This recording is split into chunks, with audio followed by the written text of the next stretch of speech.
আমার জিরে বাগজাত নিছে নিয়ে সাথে আমার জিয়ে হারাহারি করছে, আমার জিরে মুখ চাবি ধরেছে। ঘটনাটা করছে ইসুবে ঘরে বলে আমার বোনের ঢুকাইয়া আমার বোনের ইজ্জতটা নষ্ট করছিল। এটা প্রতিবন্ধীর কথা এটা বলতে পারে না। আমার জিয়ে যাইতো লাগছিল, আমারও যাইতো বলি তখন আমার জিরে হিসে দিয়ে দুয়াইছে, দুয়ে ধরি আমার জিরে বাগজাত নিছে নিয়ে সাথে আমার জিয়ে হারাহারি করছে, আমার জিরে মুখ চাবি ধরেছে। ধরবার সাথে আমার জিয়ে চিকুর দিতে লাগছিল আর আমার জিরে তুই আর কথা করছে তোরে মারিয়ালাম এ কথার হারে শেষে জিয়ে কোনো ইয়া করি জি চুরিয়ে আইছে। ঘটনাটা করছে ইসুবে করছে। ইসুবে ওদের বাড়িতে আসতো এবং কি ওদের বাড়িতে আমার বোনেরে নিয়ে দৌড়াদৌড়ি করছিল, লাফালাফি করছিল, কুদাকুদি করছিল। আমার সৎ মা আমার খালার ঘরে বসি আছিল, আমার যে বাইরে এখন খাড়া রয়েছে উনিরও তাদেরা ঘরে ছিল। ঘরে বলে আমার বোনেরে ঢুকাইয়া আমার বোনের ইজ্জতটা নষ্ট করছিল।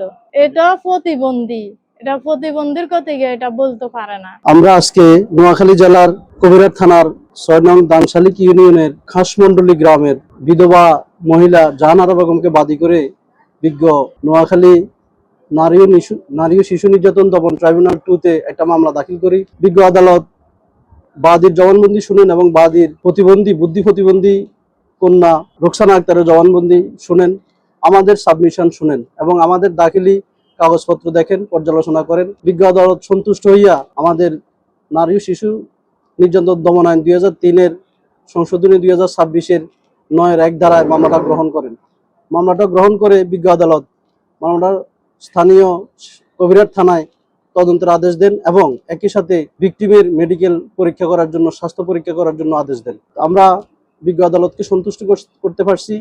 বিজ্ঞ আদালত সন্তুষ্ট হয়ে এই আদেশ দেওয়ার পরে পরবর্তীতে কবিরহাট থানার ওসি মহোদয় প্রতিবেদন পাঠানোর পরে এবং বাদীর ভিকটিমের স্বাস্থ্য পরীক্ষার রিপোর্ট আসার পরে পরবর্তীতে মামলা সামনের দিকে এগিয়ে যাবে। আমি মনে করি আজকে কবিরহাটের যে ঘটনা, এই ঘটনার প্রেক্ষিতে আদালত আমাদের ভিকটিমের কথা শুনতে পারছেন, কথা বুঝছেন এবং এই ঘটনা থেকে আমরা প্রত্যেকে, আমি আইনজীবী হিসাবে এবং বিচারপ্রার্থী হিসাবে আমরা মনে করি যে এই ভিকটিম সঠিক বিচার পাবে।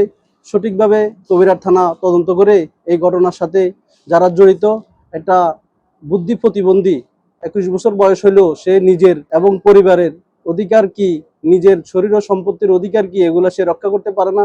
তৎসুযোগে এই যে মোহাম্মদ ইউসুফ নামে এই যে ছেলেটা বারবার, শুধু একবার নয়, বারবার এই মেয়েটাকে তার সরলতার সুযোগ নিয়ে বারবার এভাবে তার ইচ্ছার বিরুদ্ধে দর্শন করেছে এবং আমরা সেটা পরবর্তীতে বাদী যে স্থানীয় প্রাইভেট প্রাইম হসপিটাল থেকে আলট্রাসোনোগ্রাফ রিপোর্ট আমাদেরকে দিয়েছে, ফিল্ম আমাদেরকে দিয়েছে, আমরা সেটা দেখেছি এবং সেটা বিজ্ঞ আদালতে দাখিল করছি।